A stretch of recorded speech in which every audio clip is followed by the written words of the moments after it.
Ya, olahraga itu merupakan budaya seluruh dunia, seluruh bangsa memiliki budaya olahraga. Sehingga dengan budaya itu olahraga menjadi satu kebanggaan bagi masyarakat dimanapun dia menjuarai. Misalkan contoh orang Jawa Barat menjuara di PON, seluruh warga Jawa Barat bahagia, bangga.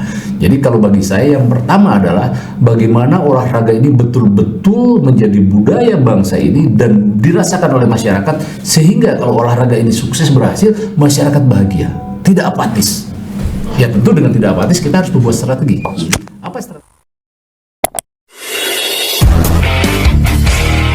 Bertemu lagi di podcast apakabar.news. Kali ini kita akan berbincang masalah keolahragaan, karena sebentar lagi KONI Jawa Barat akan menyelenggarkan musyawarah olahraga provinsi atau Musorprof. Dijadwalkan pada 22 sampai 23 Desember 2022. Ketua KONI Jabar yang sekarang, Kang Ahmad, sudah 2 kali periode, sehingga akan habis masa jabatannya.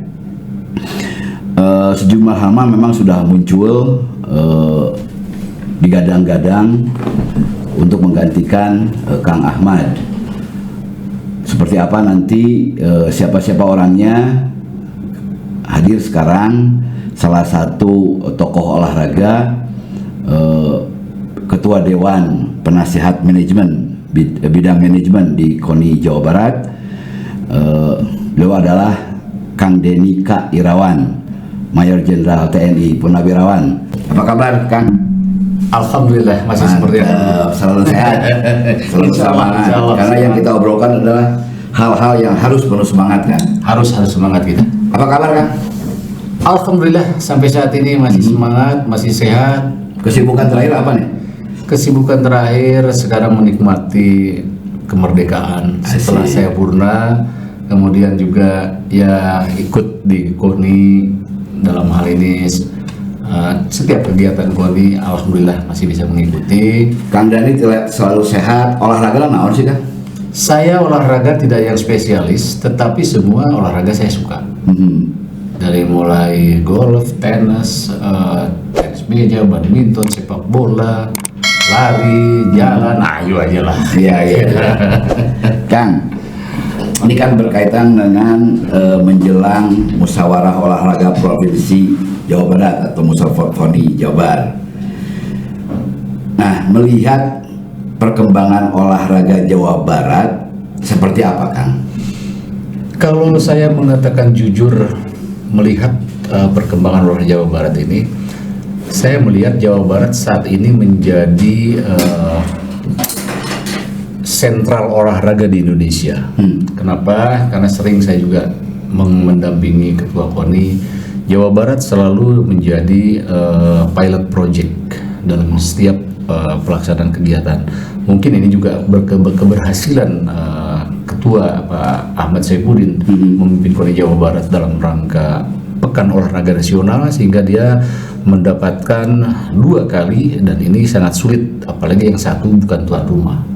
Jadi ini sesuatu yang bagi saya prestasi yang mungkin sulit bagi siapapun untuk bisa mengikuti seperti ini. Tetapi bukan berarti sulit tidak bisa, tetap bisa. Hanya menurut saya Pak Ahmad ini tepat melaksanakan manajemen dan kepemimpinan KONI ini pada waktunya. Oke. Kenapa saya mengatakan pada waktunya? Karena next waktu yang akan datang tentu tantangannya akan berbeda. Oke. Pasti berbeda, baik dari pembinaan dengan adanya manajemen olahraga yang sekarang begitu berkembang, kemudian teknik latihan yang sekarang menggunakan berbagai macam cara, alat dan sebagainya juga sudah sangat berubah. Tentu secara keseluruhan insan olahraga akan mencoba mengikuti itu. Nah, jadi Kang, tadi betul ya bahwa di masa kepemimpinan Kang Ahmad itu Jawa Barat berhasil di PON 19 dan di PON 20 ya. Betul. Papua itu juara umum. Betul. Ini bukan prestasi yang kaleng-kaleng ya, ini prestasi yang sangat luar biasa. Artinya tentunya itu terkait dengan pola pembinaan, prestasi dan sebagainya. Nah, artinya juga bahwa siapapun yang nanti itu kan dipercaya memimpin KONI Jawa Barat itu akan menghadapi tantangan dan target yang tidak ringan. Betul, Gitu sangat kan? betul sekali. Karena Kang Ahmad sudah meletakkan standar yang cukup tinggi. Ya, betul. Kinten-kinten kumaha Kang, figur-figur ke depan itu harus seperti apa nih? Dan akan mempersiapkan diri seperti apa juga nih? Jadi begini, saya jujur sekali lagi mengatakan bahwa dimanapun saya, kalau mencalonkan diri saya tidak. Tetapi kalau saya dicalonkan, insya Allah saya sebagai prajurit sumpah saya belum dicabut. Kalau memang saya dibutuhkan, saya lihat siap lahir batin dan saya akan 100% memberikan apa yang saya mampu dengan segala kekurangan saya untuk terlibat di dalamnya.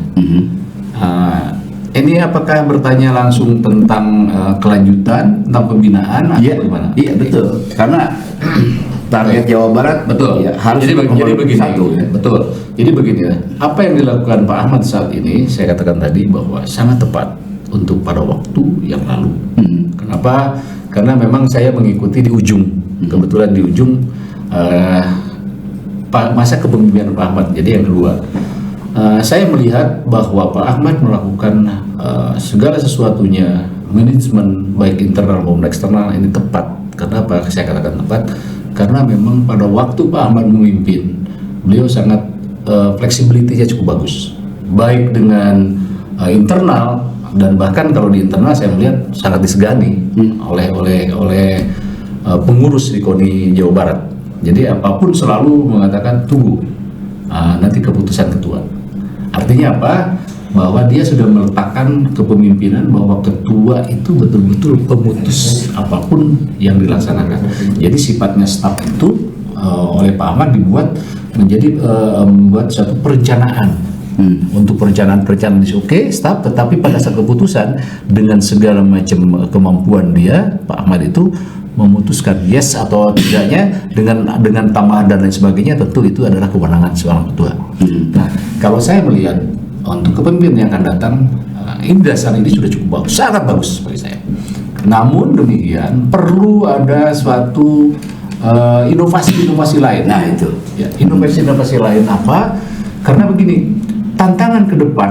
Kalau kemarin saya mengikuti di PON di Papua, saya secara terjun langsung mulai di PON Papua, dan saya pun tidak ada persiapan apa-apa. Saya diberikan target di salah satu sektor yang memang target emasnya cukup banyak. Di tempat lain juga ada target, tapi boleh dikatakan hampir 48% itu ada di tempat saya. Jadi yang lain-lainnya ya dibagilah sisa kira-kira.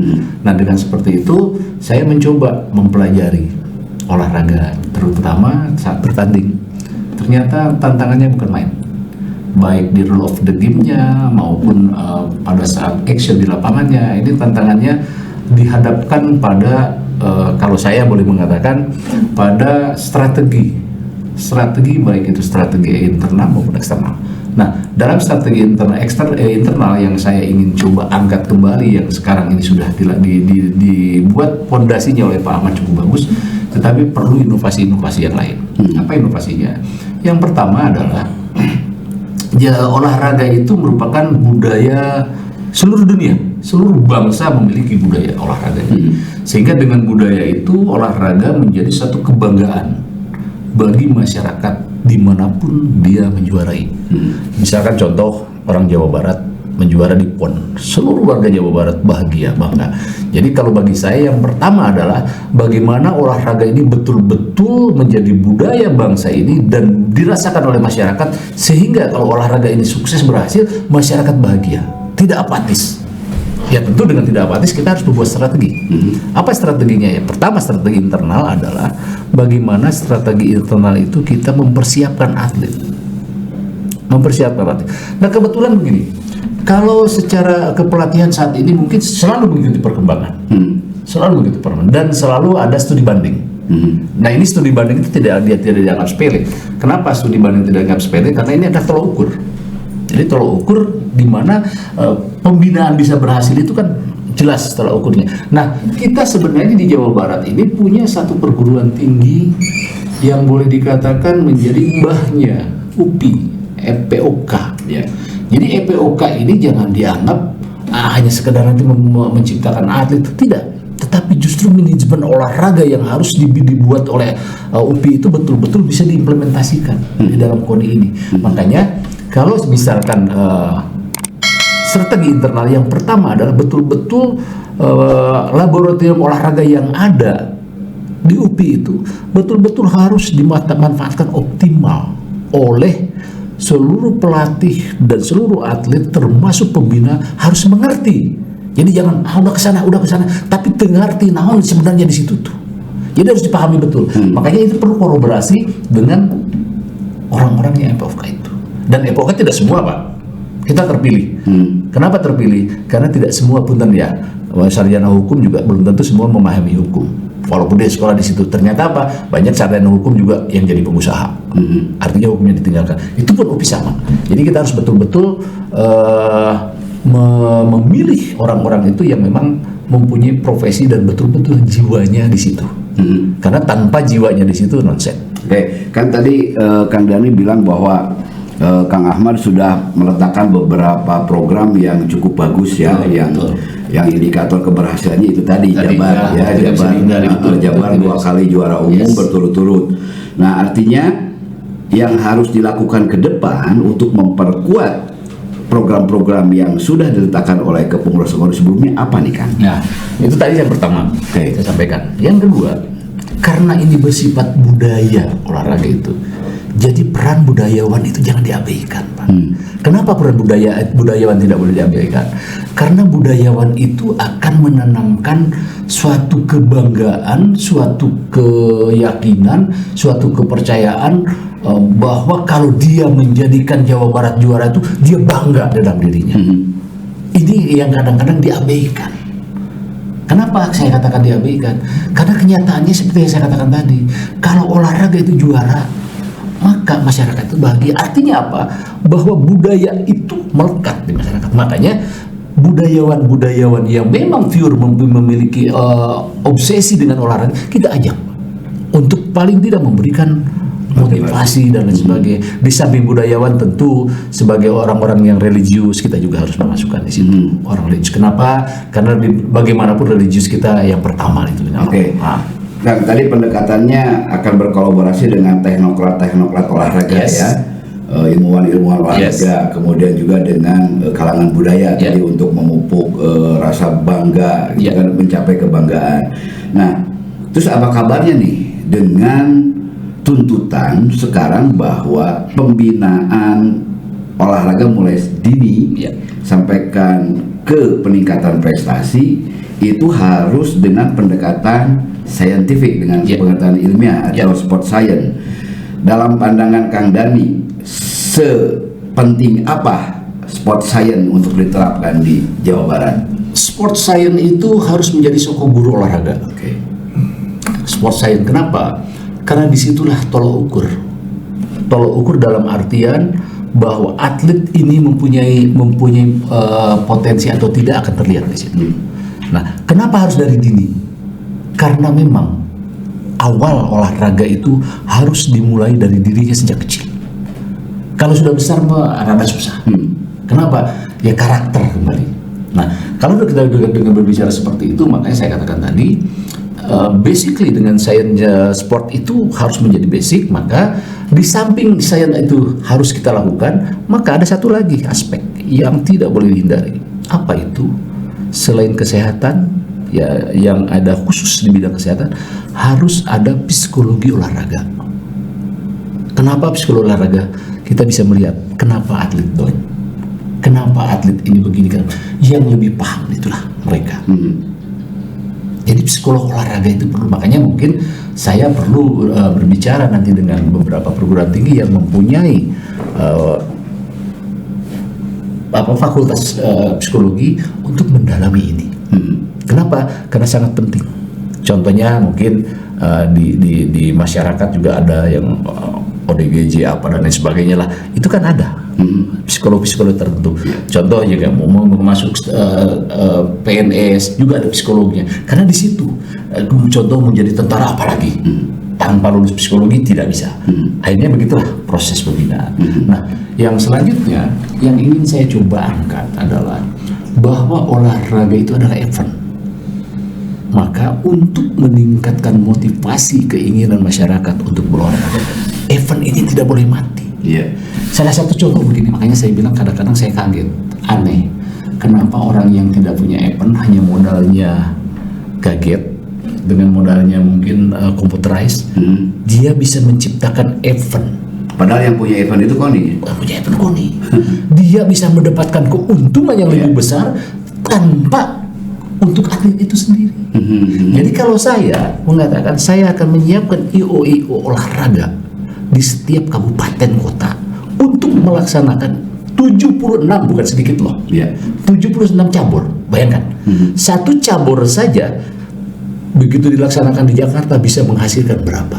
Coba kalau hasilnya itu EO itu misalkan satu orang dalam tiap bulan dia bisa melaksanakan, mungkin dulu dapatnya 30, tapi dengan sekarang kita beri 5, yang 95 untuk kesejahteraan atlet, untuk peningkatan potensi peningkatan kualitas atlet, dia masih tetap dapat. Kenapa? Karena biasanya itu mungkin belum tentu 6 bulan sekali, bahkan mungkin setahun sekali. Kita bisa buat tiap bulan di tiap kabupaten kota. Berarti dia 12 kali 5, 60. Padahal kalau itu mungkin berapa? Cuma dapat 30 setahun. Kan lebih banyak mana? Jadi itulah mungkin kita perlu adanya IO olahraga. Ya malu kita lah, masa sama salah satu yang sekarang banyak duitnya bisa beli klub sepak bola dan sebagainya. Kan modal cuma itu, padahal eventnya kita yang punya. Sayang ini kalau tidak dimanfaatkan, dan hasilnya itu tolong pure untuk pembinaan, jangan kemana arahnya tidak jelas. Makanya diperlukan manajemen terbuka di sini. Manajemen terbuka itu baik APBN maupun APBD. Itu harus terbuka. Kenapa? Karena itu tujuannya adalah untuk pembinaan, bukan untuk bagi-bagi. Ini maksud saya itu kenapa? Supaya transparansi, terbuka. Silahkan. Kalau ini memang peruntukan untuk pembinaan atlet, sampaikan ke pembinaan atlet. Kenapa? Karena anggaran rutin untuk pengurus kan ada. Saya pikir cukup. Makanya saya berharap orang-orang insan olahraga itu betul-betul pure, 100% berpikir di situ. Jangan dijadikan sampingan, Pak. Kalau dijadikan sampingan, mohon maaf, dengan pure saja 100% belum tentu hasilnya bisa seperti kita bayangkan, apalagi hanya sampingan. Jadi memang saya menyarankan siapapun nanti di sana harus orang yang pure berpikir hanya untuk olahraga. Yang kedua, bagi saya syarat siapapun nanti di sana, tolong dilihat track recordnya. Kenapa saya mengatakan track record? Karena track record itu, kalau saya boleh dikatakan, itu karakter, Pak. Mungkin Bapak bisa lebih memahami lah. Seseorang ujung-ujung muncul tapi awalnya begini, lama-lama pasti muncul lagi lah gaya-gaya seperti itu. Pasti muncul lagi gaya-gaya itu. Jadi saya mohon maaf gini, sekali lagi, bukan saya ingin mencari-cari kesalahan orang, tidak. Tetapi itulah justru keterbukaan kita untuk dinilai. Jadi calon itu jangan hanya sekedar aku mencalonkan. Kalau hanya aku mencalonkan, saya kembali tadi katakan bahwa saya kembali pada filosofi Islam sekali lagi. Orang Islam itu kalau mau jadi imam, tidak ada yang berani langsung kerunung-kerunung saya imam, tidak. Tapi sepakat, begitu kesepakatan pertanggungjawabkan kepada Yang Maha Kuasa. Saya siap, tapi tolong kalau saya salah ingatkan. Jadi jangan merasa jadi ketua diingatkan ngamuk, jangan. Tidak boleh. Harus ditampung, diskusikan sejauh mana sehingga saran-saran atau berikan kritik-kritik itu menjadi solusi. Jangan kritik jadi musuh, jangan kritik alergi, tapi kritik-kritik itu harus dijadikan solusi, cari solusi untuk supaya tidak muncul itu lagi. Itu baru strategi internal menurut saya, tapi baru sebagian lah. Kalau secara detail sangat banyak yang bisa dikeluarkan dari olahraga ini. Kemudian strategi eksternalnya tentu kita ini perlu memahami cara pembinaan calon lawan kita. Tidak bisa diabaikan. Kenapa? Kita sudah setengah mati, ternyata orang lebih baik lagi dari kita. Akan berbeda hasilnya. Jadi kegagalan itu pun jangan langsung kita stigma ada yang jelek, tidak. Mari kita pelajari kenapa. Apakah dia tidak mempelajari itu, tidak mempelajari strategi eksternalnya, jadi harus mempelajari. Bukan hanya mempelajari itu proses pelatihannya, Pak. Contoh kita mau bertanding di kemarin di Papua. Nonsen kita kalau tidak mengetahui dulu karakter dan budaya Papua, kita bisa masuk. Pasti akan stres, Pak. Ya apalagi dihadapi dengan macam-macam. Iya. Orang mau main aja udah gember, Iya. jangan naon, mana mungkin kita bisa dapat prestasi yang bagus. Nah begitupun PON yang akan datang. Ini apalagi PON yang akan datang dua karakter berbeda. Ya. Aceh dengan Sumatera Utara. Medan. Ini karakter berbeda. Yang satu, ya kebetulan saya pernah tugas di Aceh, pernah juga tugas di Medan. Jadi saya sedikit banyak paham tentang dua karakter ini. Nah itu memang memerlukan Pak penanganan khusus. Harus kita menyiapkan orang-orang yang nanti disiapkan ke situ. Iya. Kira-kira gitu. Itu strategi eksternal yang saya harapkan.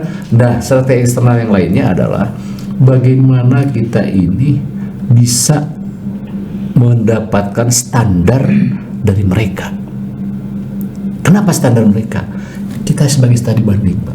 Bukan hanya mereka, mungkin kita melihat cara pembinaannya di luar negeri. Kenapa dia bisa begitu? Apa sih? Kalau kita tidak tahu, jangan malu.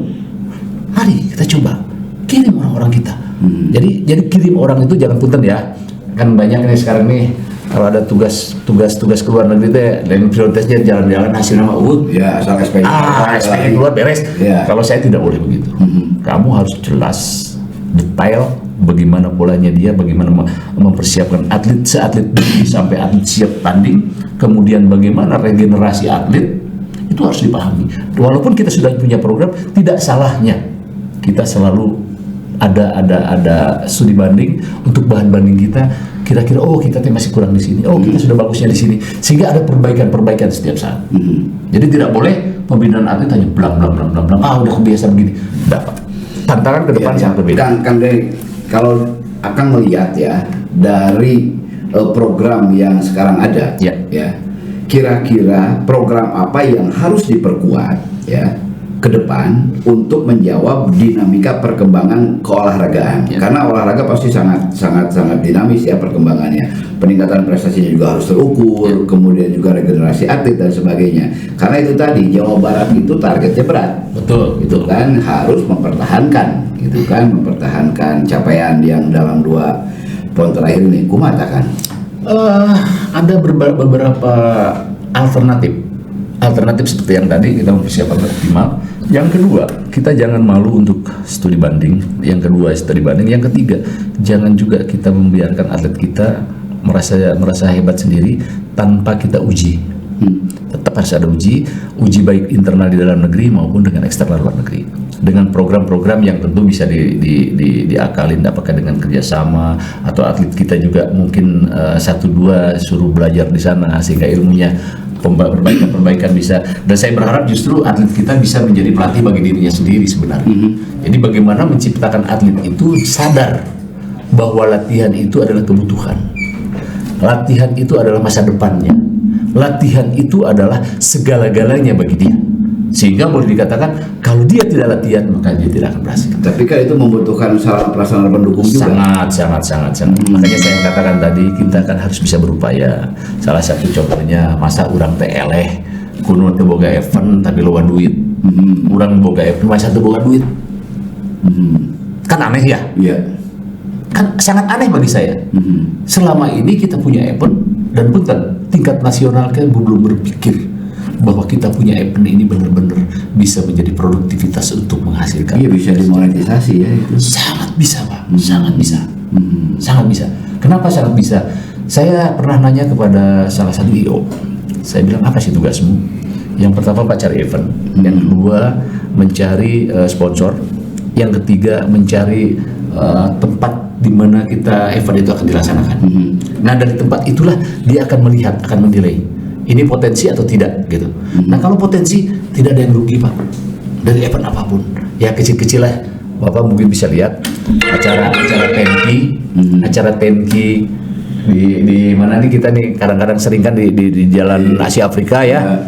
Coba tanyakan Pak di Gasibu, coba tanyakan Pak, pernah rugi nggak? Tapi kemana itu keuntungannya? Untuk siapa? Kenapa tidak gunakan untuk itu? Iya. Ini yang saya katakan. Makanya saya katakan tadi, apapun kita bicara harus ada keberanian untuk keterbukaan, Pak. Silakan. Kalau ini misalkan bukan APBD tidak perlu dipertanggungjawabkan kepada negara, silakan internal kita buka. Silakan lihat. Supaya apa? Nah, atlet-atlet lainnya ini paham kalau ini ada kurang, ada subsidi silang. Misalkan eventnya hanya kecil, ini agak besar, yuk supaya semua atlet bisa merasakan yang sama. Nah yang selanjutnya Pak, ada satu lagi supaya atlet itu bisa tenang Pak.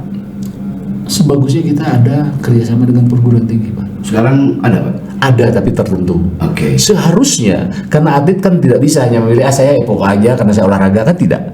Ada atlet juga yang saya ingin menjadi insinyur pertambangan kan ada.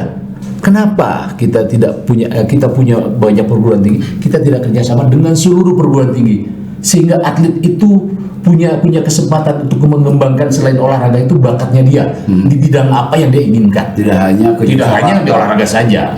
Kan tidak semua atlet juga nantinya jadi pelatih, atlet juga jadi manajer. Kan tidak semua. Bahkan banyaknya justru manajer itu bukan atlet. Pengusaha yang mampu manage. Lah apalagi kalau dia sudah jadi pengusaha di manajemen ini, wah dia lebih hebat. Makanya menurut saya ini sangat perlu Pak. Kenapa? Ya salah satu contoh itu kan ada pekan olahraga mahasiswa. Kalau pekan olahraga mahasiswa itu kalau menurut saya, kalau perguruan tinggi membina kan biaya cukup besar Pak. Tapi kalau dia beasiswa, berapa sih setahun satu semester? Satu semester berapa? Dia tidak rugi. Pada saat dia mau pakai, tinggal panggil, tinggal pakai. Sementara latihannya tetap di pemusatan PB-nya masing-masing. Iya. Ini kan suatu hal yang luar biasa menurut saya. Iya, iya. Jadi memang perlu inovasi saya katakan tadi, dan itu inovasi itu akan berjalan Pak seiring waktu, nanti akan dilihat ke tantangan ke depan. Apa kira-kira bagaimana? Kita harus banyak, tidak usah malu lah. Kita kalau mau belajar kemana silakan, tapi untuk inovasi-inovasi di dalam itu sangat diperlukan sekarang. Iya. Nah gini Pak, kan tadi program-programnya cukup menarik ya, meskipun tidak terlalu terelaborasi ya, karena mungkin di sini keterbatasan waktu gitu. Nah, apakah Kang Denny sudah berkomunikasi ya mengenai program-program yang tadi itu dengan cabang-cabang olahraga, dengan koni-koni di daerah yang justru nanti mereka itu adalah voter ya, para pemegang suara yang keputusan mereka itu akan menentukan perkembangan KONI ke depan. Ya, jadi begini, saya kali lagi menyampaikan saya bukan tidak siap jadi ketua, tapi saya tidak akan mencalonkan.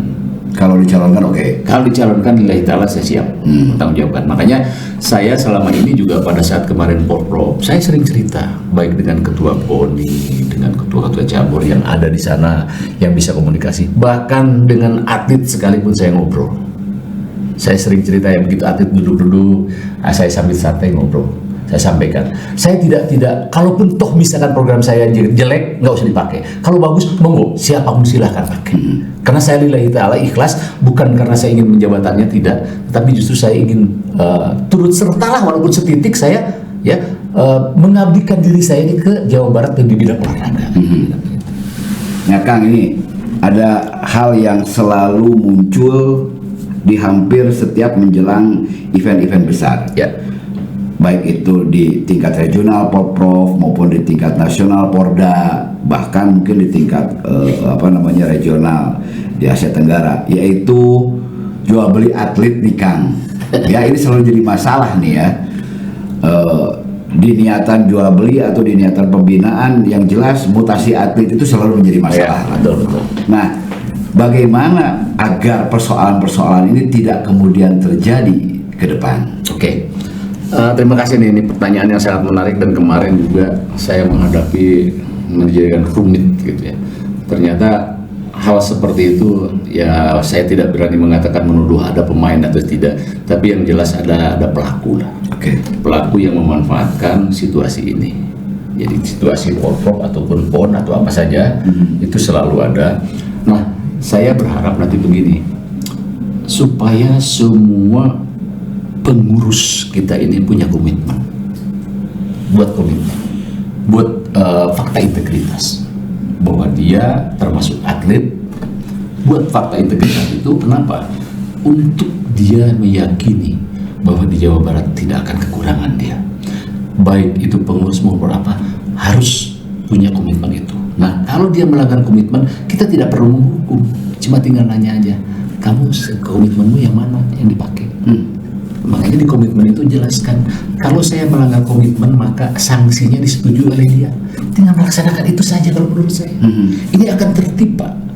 Daripada kita teriak-teriak, kamu kok begini-begini, atlet ini kan begini, ini begini, malah jadi sakit hati, Pak. Malah dia bilang, alah ini kan kesempatan sekali-sekali, maknya temenang, bukan masalah temenangnya. Makanya saya katakan itu tidak baik. Makanya buatlah komitmen fakta integritas itu. Menurut saya ini sangat penting. Kenapa? Inilah untuk memperbaiki manajemen. Makanya saya berharap bukan hanya atlet yang harus mempersiapkan diri, mempunyai disiplin diri yang baik, mempunyai komitmen, dan mempunyai karakter, dan mempunyai goal yang sama, tujuan yang sama. Yaitu ingin membesarkan, ingin mengharumkan nama Jawa Barat di kancah minimal nasional. Kalau di kita di sini mah orang sudah pada tahu. Makanya Jabar Kahiji untuk Indonesia itu memang itu tujuan yang paling hebat. Kenapa? Sekarang saja hampir 30 atau 40% atlet kita digunakan nasional. Nah masa kita sudah 30-40% atlet, masa kita masih mau jual beli atlet itu? Dikemanakan kebanggaan kita terhadap Jawa Barat ini? Jadi saya harus sebutkan, seharusnya ini masyarakat Jawa Barat yang menghukum. Masyarakat Jawa Barat yang menghukum gitu. Kang, ini fenomena ini sebenarnya apa sih? KesejahteraanKah atau janji-janji yang tidak terpenuhi dari Jawa Barat atau apa nih? Saya kira tidak di situ, tapi memang ada orang-orang yang punya keinginan yang lebih lah untuk mendapatkan sesuatu dengan cara yang gampang, Nyalon gitu. ya istilahnya jadi calon tahu apalah. Kalau saya melihat gitu ya, Tapi ini kan merusak ya pembinaan. sangat merusak, Pak. Makanya kemarin hampir terjadi beberapa cabur ya di Porprov saja, hampir beberapa cabur itu terjadi ricuh. Iya. Karena di keabsahan ada, di SK1 ada, ternyata di lapangan berbeda lagi begini. Ya, akhirnya kita yang di lapangannya setengah mati. Karena yang keluar surat itu harus kita pertahankan karena ini sudah proses, sudah melalui proses. Gitu. Prosesnya sudah diketahui oleh semua, baik campurnya maupun konida. Tapi kenapa muncul di lapangan? Karena manajer-manajer di bawah ini merasa tidak puas, akhirnya muncul. Nah akibat itu tadi. Jadi yang susah itu bukan yang di staf kantor itu, bukan. Tapi kita yang di lapangan akhirnya berhadapan dengan berbagai macam berbagai macam situasi emosional ya, akhirnya kayak Garut ya kan. Ya itulah yang terjadi, saya bilang. Jadi jangan mengorbankan itulah, mengorbankan itu. Terakhir Kang, harapan Kang Denny terhadap KONI kita Jawa Barat ke depan seperti apa? Saya berharap sekali lagi bahwa KONI Jawa Barat harus lebih dari sekarang. Harus lebih dari sekarang dalam segala aspek. Baik pembinaan, baik manajemen internal, manajemen eksternal, pembinaan internal maupun strategi internal eksternal dan sebagainya, itu harus lebih baik. Sekarang jadikanlah acuan. Jadi yang sekarang ini harus jadikan fondasi, karena kalau fondasinya bagus, kita membangun relatif lebih mudah. Kalau fondasinya tidak bagus, justru membangun pasti akan roboh. Jadi fondasi inilah yang sekarang sudah ditanam oleh Pak Ahmad. Ini sangat, boleh saya katakan bagus, ya sangat bagus. Tetapi justru bagaimana ke atasnya itu kita akan membangun. Karena dulu kita membangun rumah fondasinya bagus, tapi dengan situasi yang dulu yang seperti ini bagusnya. Begitu berkembang ke sini, oh ternyata harus begini ya bagusnya. Berkembang ke depan lagi akan berbeda lagi. Begitupun di olahraga. Jadi tidak bisa kita statis. Karena ini sudah dianggap bagus, itu saja dipertahankan. Padahal tantangannya berbeda. Jadi saya berharap KONI Jawa Barat itu selalu mengikuti tantangan-tantangan yang akan dihadapi untuk mencapai hasil yang diharapkan, sehingga masyarakat Jawa Barat betul-betul merasa bahagia, puas, dan masyarakat Jawa Barat bangga terhadap olahraga di Jawa Barat ini. Dan Kang Denny siap untuk itu ya? Sekali lagi, saya kalau yang lain mencalonkan, saya dengan senang hati. Tapi saya kalau mencalonkan tidak. Tapi kalau memang saya dipercaya, sekali lagi, saya lillahi ta'ala, lahir batin saya siap. Tapi tolong, saya juga manusia yang banyak kekurangan. Kalau saya kurang, tolong diingatkan. Kalau saya memang sudah tidak mampu, saya pasti akan angkat tangan untuk mengundurkan diri dengan gentleman. Tidak perlulah kayak ribut ini. Saya tidak mampu, saya mundur aja. Kenapa? Karena itulah tanggung jawab kita. Daripada kita mempertahankan tapi kesana rusak, lebih bagus silakan, mungkin ada yang jauh lebih baik. Itu aja mungkin dari saya. Setuju. Atur nuhun Kang Denny. Emang